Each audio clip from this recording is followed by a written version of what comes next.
Oke, kali ini gue mau nge-review komik lagi. Dan kali ini komiknya adalah Fantastin volume 37 ya, dengan judul Handsonic Genuine. Untuk Fantastin sendiri, gue awalnya gak minat beli komiknya, karena yang ada di pikiran gue, komik Fantastin itu satu komik isinya banyak cerita, kurang lebih sama kayak Rion lah. Karena itu gue gak minat. Padahal waktu itu sempet ada yang nawarin komik borongan isinya Fantastin semua, satunya 3.000, cuman gak gue ambil karena gue gak minat. Karena gue beli komik itu biasanya kalau misalnya gak laku dijual atau lama dijualnya itu gue baca, cuma karena gue gak minat jadi kayak gak gue ambil lah. Nah ini gue dapet nih di borongan, dapet satu gitu, karena iseng gue baca. Dan ternyata bener, isinya satu komik ada 3 cerita, 2 cerita one shot, 1 cerita bersambung. Dan ini aneh banget menurut gue. Kita langsung lihat aja. Ini ada 4 autor: Rizka, Yasa, Mustafa, dan Hasan. Rizka dan Yasa ini yang membuat Handsonic Genuine. Nih, Handsonic Genuine dibuat oleh 2 orang, Rizka Navia dan Yasa. Dilanjut dengan, ini gue pernah kenalin Fantastin ya, karena ini juga pertama kalinya. Dilanjut dengan Mustafa Kamal yang kedua, dan yang terakhir ada Hasan Arifin. Jadi ada 3 autor di sini, 3 cerita dari 4 autor, sorry. Ya, itu dia. Dan ya autornya yang ngebuat ini itu masih di bawah 20 tahun, karena seperti judulnya Fantastin atau remaja. Oh iya, komik ini diterbitkan oleh Darmizan. Gue bakal nyeritain sinopsisnya dari 3 cerita yang gue baca ini. Mulai dari yang pertama, yang menurut gue aneh banget, yaitu adalah Handsonic Genuine. Dari segi art, Handsonic Genuine menurut gue paling bagus dari semuanya.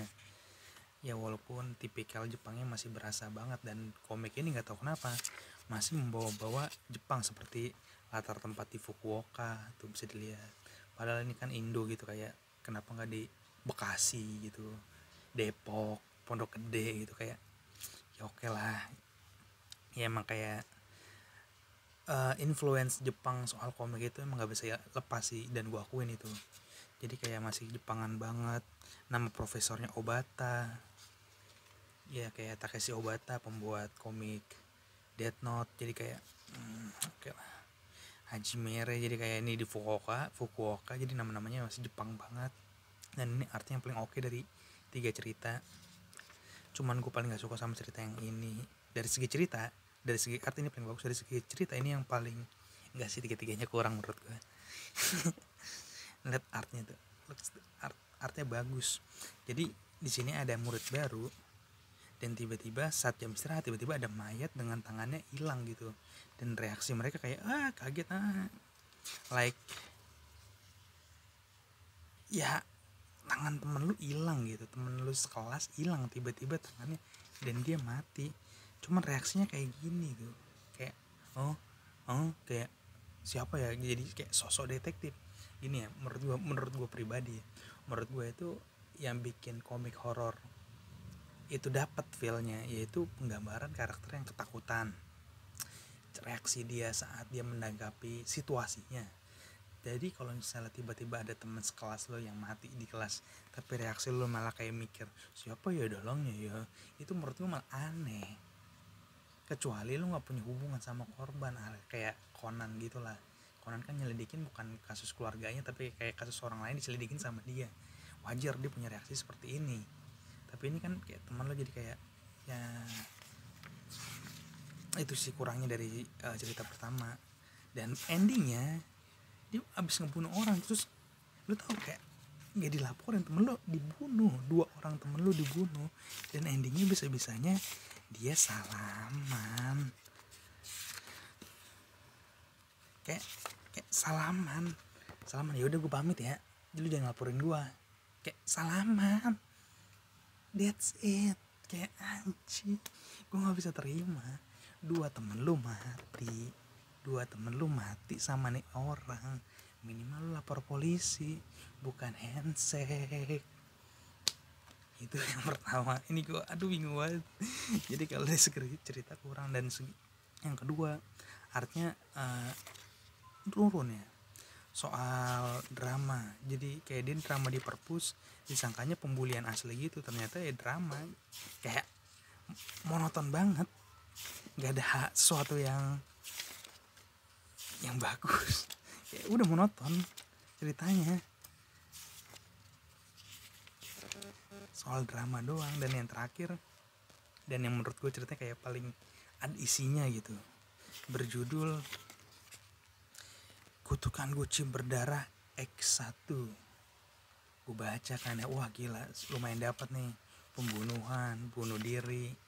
Oh, konsep-konsep misterinya jauh lebih bagus dari yang pertama gitu kan. Gue baca sampai di akhir ada bacaan bersambung. Anjing, kata gue kayak ya masa gue harus beli volume 38 buat tahu cerita lanjutan dari Guci Berdarah. Jadi gue kayak gila bener gak cocok gue fantastin. Sengaja banget dia naruh yang volume bersambung di bagian akhir supaya kita sebagai pembaca itu beli itu volume selanjutnya, itu volume 38. Dan gue gak bakal beli karena yang cerita yang pertama kayak gitu, cerita kedua monoton, cerita ketiga kayak ya intinya fantastik ngasih kesan yang kurang baik buat gue. Tapi gue tetap semangat buat autor-autor Indonesia ini kan penerbitan anak bangsa ya, tetap semangat nerbitin. Ya tetap semangat, gue cuma bisa ngasih semangat doang. Ini cuma kritik dan pendapat gue sebagai penikmat yang suka baca komik. Ya walaupun gue gak bisa bikin cerita dan bikin art seperti ini gitu, makanya gue cuma bisa ngasih semangat. Dan barusan itu cuma kritik dan saran dari gue aja. Gue gak maksud menyinggung, menghina atau semacamnya. Gue cuma kritisi dan dari sudut pandang gue gitu sebagai penikmat komik. Sekian review dari gue. Sampai jumpa di review selanjutnya. Dan buat kalian yang pengen beli komik, ini gue jual sih, bisa kunjungi di tokopedia.com/dapuk, DAPUK nya 3 kali, DAPUKKK, atau bisa langsung kunjungi Instagram dapuk_wibu ya. Di sana kalian akan diarahkan ke Tokped atau Shopee, keduanya sudah gratis ongkir dengan minimal pembelian tertentu. Terima kasih.